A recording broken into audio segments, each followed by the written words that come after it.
Hello people, it's Tori, and it's been a long time since I did my first Queens and Cannons shogi variant video, and this is my Queens and Cannon 6x6 Queens and Cannons version 2. I'll just put out the other pieces. I just wanted to show this beautiful little shogi bag that I bought on Etsy from a Japanese lady. Couldn't be happier. It's just beautifully made. Anyway, I'll put out the other side of pieces. I do suggest if you haven't watched my other video, to watch that first. It is a little bit long, but you'll get a better idea of what I'm talking about in this video if you watch that one first. So anyway, let me just quickly set this up. Diagonal, there we go. And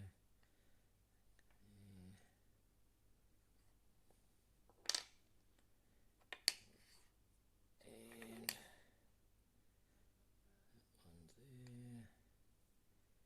And there we go. So, what I've done, you'll notice first, I've created more of a, what would you call it, a diagonal reflection type setup, much like mini shogi, but with more pieces. And I did that mainly because I like mini shogi so much. Well, to say I like it, it's the variant of shogi that really got me playing it a lot. I've played 200 plus games now on Little Golem, so it can get a little bit, I've probably overplayed it. This is the game I really like to play. I wish it'd be lovely if Little Golem had this online to play. But anyway, so I've changed it to this setup. Now the reason I created a version 2 was I test played the old version quite a bit with Ryan from Abstract Nation, and the main problem was with so much power on the board and a small board, and unlike chess with the pieces recycling in with drops, the board never empties out. So the person who got the upper hand, which was pretty much always Ryan, could finish off the game quite quickly. Just a lot of power. You could checkmate fairly quickly. So there were some longer games, but a lot of them ended quite quickly. Ryan is a very strong player and very strong in a lot of abstracts, and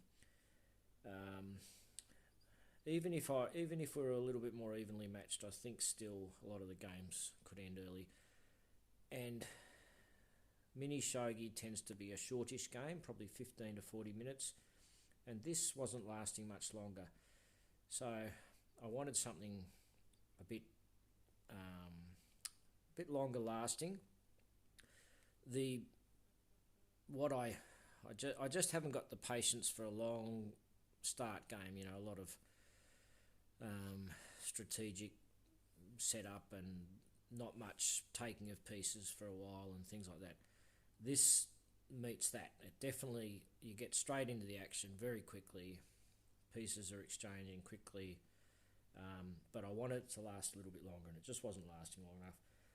So, well, firstly, there's 2 pieces less. So it's 6x6, so there's 36 squares, not a big board. On the previous version, there were 20 pieces occupying a 36 square board, and now there's 18, so 2 less pieces. You'll see here in my first video I found that the diagonal cannon was pretty much useless. It just didn't get a chance to do much, but I wanted to bring it back in, and the only way I saw it as a viable piece was to allow it to position itself around the board like a queen. So not capturing, but positioning it, it can move anywhere like a queen. And that gives it the opportunity to attack a lot easier. So, for instance, if it was sitting here, if it could only move around, position itself like a bishop, it's very limited. But once you say that it can position itself like a queen, straight away you can slide back to here and you're checking the king. Okay, same thing, it needs an intervening screen piece to jump over to attack a piece. So anyway, I've brought this one back, and with it moving like a queen, it definitely has an influence on the game. Whether it's as strong as the normal cannon, I don't know. But anyway, I test played this game quite a few games with my brother-in-law, and we had some really good games. Well, all of them were good games. With the cannons, it's adding another dimension. As I said in the previous video, normally having a piece in front of a piece is a good defensive move. The cannon just changes that. This now is a liability for that king. It's a screen piece for the cannon. That now protects the king, from that cannon attack. It can't attack the king anymore. So anyway, brought back the diagonal cannon. In this game, I'm not promoting the cannons. Now, the problem I had with checkmating becoming too easy, and I thought about this. What can we do? So one of the things I did, I'm pretty sure in shogi, in Korean chess, the cannons cannot jump, I think, the opposition cannons, and I don't think they can capture another cannon. Anyway, what I've done is that a cannon cannot jump an opposition cannon, whether it be this, the normal cannon, or a diagonal cannon. So that means this can become a defensive piece. That is not able to attack the gold general at the moment because an opposition cannon is in the way. So that was a minor thing. So the cannons can be a little bit more defensive as well against opposition cannons.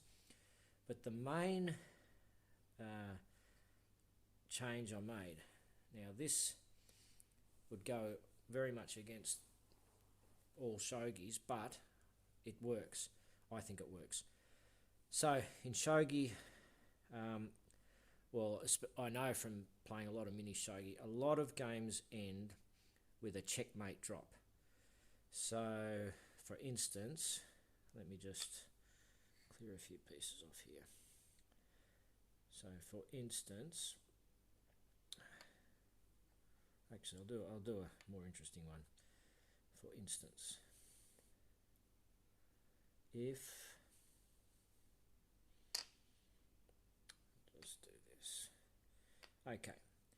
So if I had a gold general in hand and it's my go, if I drop this gold general there, let me check, yeah, that is checkmate. Oh, well, just pretend that's not there, okay? Pretend the rook's not there, because that would already be over. But anyway, if I drop the gold general there, the king cannot take it because king takes it, this cannon is going to take him, okay? That cannot do anything because it hasn't got a screen piece. The king is stuck in there, stuck with its own pieces. And this gold general dropping into end of game is the most common checkmate in shogi, I think. I believe it's called gold on the king's head. Okay, so a lot of games end in drops. The only rule that you cannot do is you cannot drop a pawn in for checkmate. Okay, so what I decided to do was reverse this. I'm now saying in this version, just to nullify the ability to end a game early, is that you cannot drop for checkmate. Okay, you can drop for check, So I could drop there to check that king, but that, at the moment, this is not checkmate, because if he's got drops, he can drop there to avoid the checkmate, to avoid the check, sorry. Now, obviously the next move, I think, would be checkmate, because this is coming off this is on the board already. So that, I believe, still protected by the diagonal cannon, so that would be checkmate, but that's coming off the board, not from a drop. Okay, so that's the big change I made. And that, when I played against my brother-in-law, we had a number of opportunities to end the game if we were allowed to drop for checkmate, and because we couldn't, the game prolonged, and it just worked. I think it works. So anyway, let me just, what else did I, anyway, I've tried to make the opening as, with no, free hits. I'm always worried about the person who makes the first move being able to get an early attack going and get a roll on and get too much momentum at the start. So I tried to set this up so that the game is, all the pieces are sort of fairly well protected at the start. Let me just get this back to the starting setup. That was there, and that was there. So when you look at this, you might think, oh, hold on a sec. If this player starts first, he can take the diagonal cannon straight away. But yeah, I've got that right. Yeah, I've got that right. Anyway, if you go there, you're going to lose your queen straight away. I believe the queen is still the most, well, it's definitely the most powerful piece in this. So yeah, that would, actually, I got that wrong. So yeah, the king could take that queen, or the queen, opposition queen could take that queen. So that's all right. Then you might think, what else looks like it could be an early attack? You might think, okay, I can move my gold general there, and I've immediately got, attacking that queen. But the gold general is not protected by anything, so you would lose it straight away.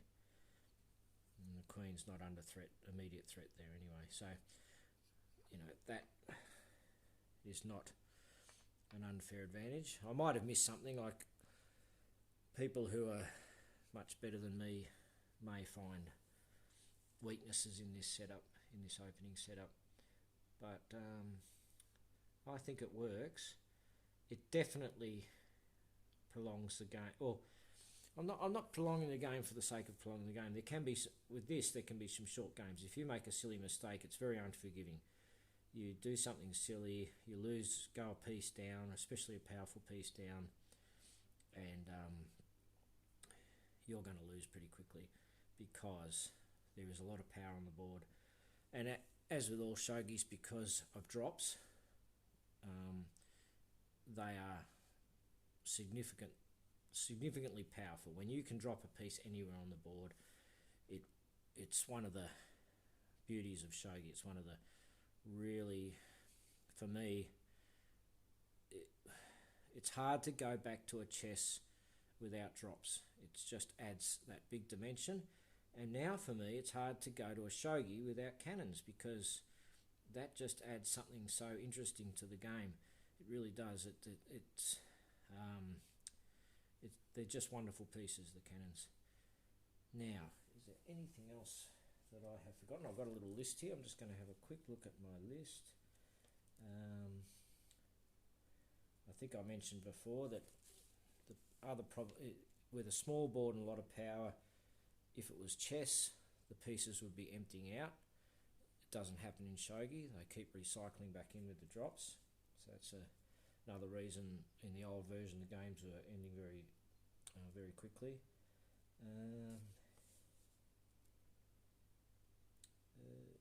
me see. No, I think I've covered everything there. So in the comments, if you want to make any suggestions that you think could be improved, or especially anything you can see in that opening setup that does not look right, that can give an unfair advantage to the player who makes the first move. Besides that, I'm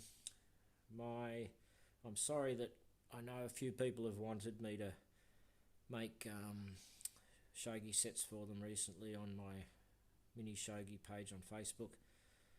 Just life's got too busy at the moment. Work's busy, other things are busy.